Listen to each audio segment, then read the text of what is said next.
muscular. Chillax, chillax.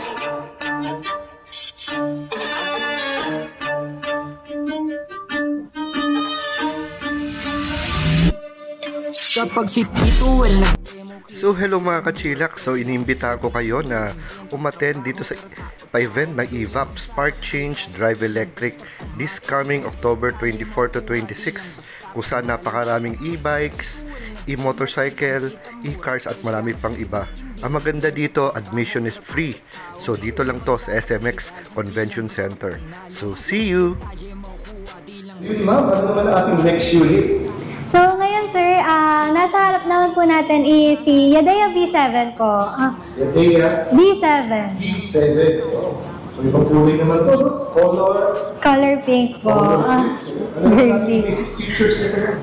Meron po siyang 450 watts motor, 48 volts, 24 ampere, lithium battery na po siya, and yung speed naman po niya sir is 30 km speed per hour, then yung range niya po is 60 kilometers range po.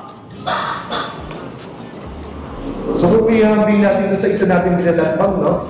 Na unit, iba rin yung forma nito. Opo, iba po. V7, parang rectangular yung tsura dito, yung side niya.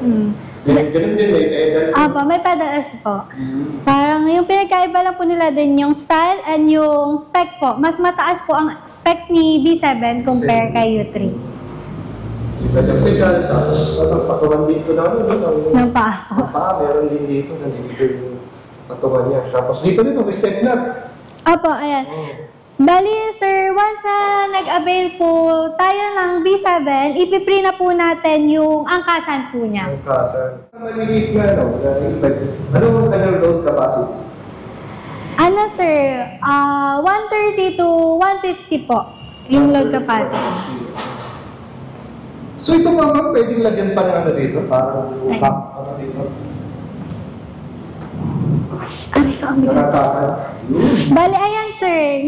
Yung sinasabi ko po kanina, once po na nag-avail tayo, ipipree na po natin yung angkasan niya. Ayan. Yung pala yung angkasan. Ayan, sir. So ito pala natin dito, no? Apo. Para alanganin ka mag-angkas, walang ganito eh. Bali, ganun po ang itsura niya, sir, pag nakakabit na. Yun. Meron pala dito makakita sa...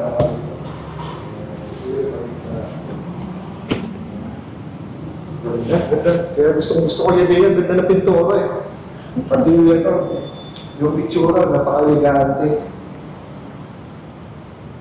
Pagdating sa note pendant, mga kapal din, usually sa report niya may reflector.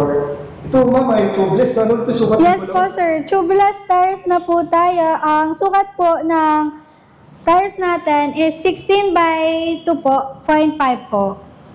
Tapos disc brake yung front, tapos drum brake. Drum brake po, yung likod.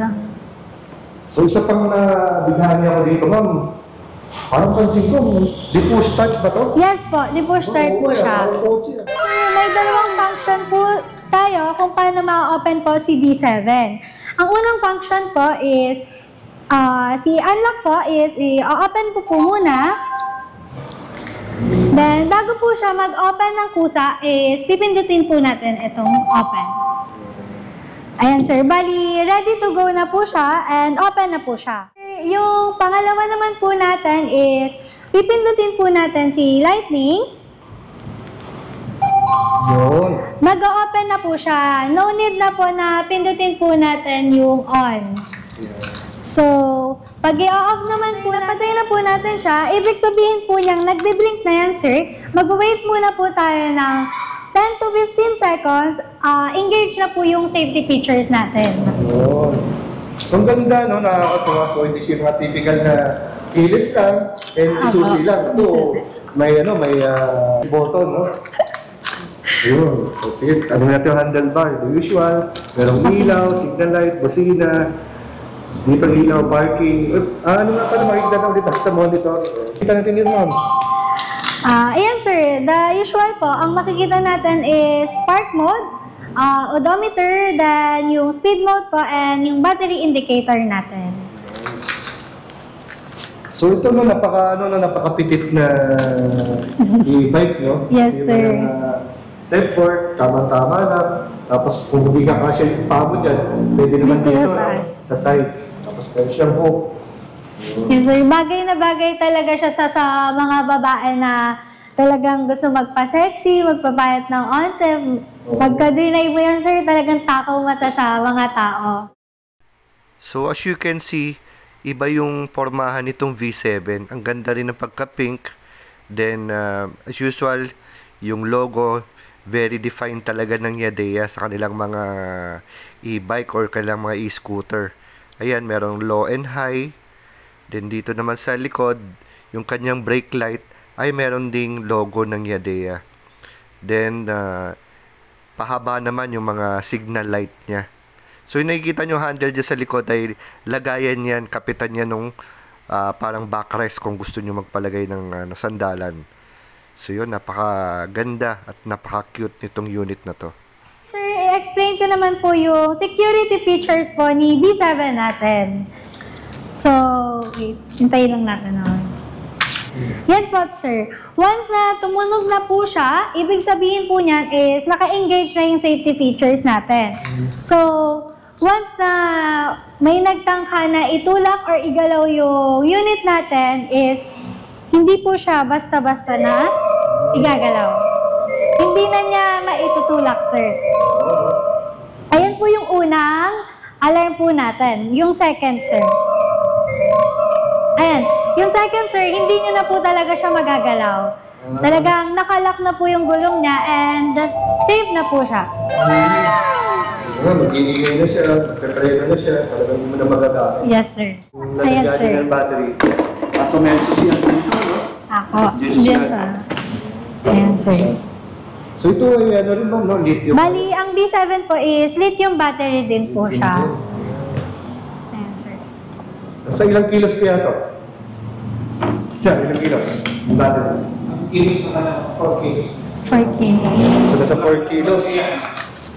Gano'n po ito yung utility para sa mas. Mas maganda. Mas magaan yung Mas unit. maganda isa. So ito ay 4 kilos. Estimate timbang. Ito yung logo pa rin ng B7. B7.